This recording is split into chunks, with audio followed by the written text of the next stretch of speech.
Yeah, Nowzad's first started back in 2006 when I was a serving Royal Marine Commando down in Helmand Province.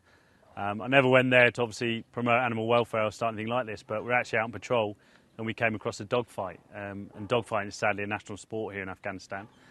We broke up that dogfight, not realising though that one of those dogs was actually going to adopt me. We named him Nowzad because of the town we were actually in.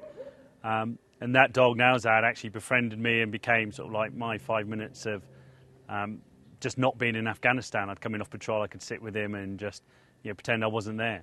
And so at the end of 6 months, I couldn't bear to leave him behind, so I hatched a cunning plan to get him out of Afghanistan and back to the UK and into quarantine. I mean, lots of people deal with stress in different ways, and I kind of always relate it to people back home. If you had a bad day in the office, you might get home, and if you've got a dog, you then look forward to taking him out for a walk, and that's the way you just kind of de-stress. And so for me down in Nowzad in Helmand Province, it was just the same. I couldn't actually take him for a walk, but I could sit with him, play with him, give him some treats and some biscuits, and it was just not being on the front line for those 5 or 10 minutes, and it was just the way I sort of got through it. Unexpectedly, we had an opportunity to send a dog to America to be trained as a PTSD service dog for a soldier or a veteran that was suffering from PTSD, having served here, Iraq, Vietnam, places like that.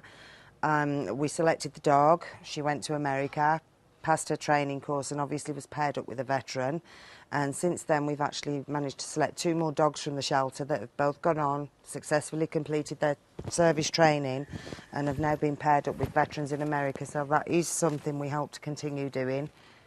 One of the most poignant rescues that we ever had to come through the Nowzad Clinic and Shelter was the story of Peg and Private Conrad Lewis of the Parachute Regiment. Conrad was serving down in Helmand Province. We obviously knew nothing about him until I got a phone call back in England from a guy called Tony Lewis, which is Conrad's dad. And Tony told me outright that his son had been killed by a Taliban sniper just a month before.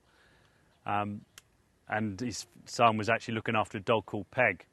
And all the letters that Conrad had written home and the phone calls he had made had been about this dog Peg, and how he was basically bringing comfort to the guys and was just a positive distraction from what they were doing. And Conrad also mentioned that he would at some point like to try and get Peg a home in the UK. And obviously the father, Tony, had said to me, right, well, that was my son's wish, can you make it happen? But we had no idea where in Helmand Peg was. And obviously it's not information that's given out, so we had to pull in a few favours to actually find out where Conrad's troop actually were, and if they still had the dog, and thankfully they were still looking after Peg. And we managed to get Peg out of Helmand and up to the shelter. And then just over 2 years ago now, we were able to reunite the family with the dog that their son had always been talking about.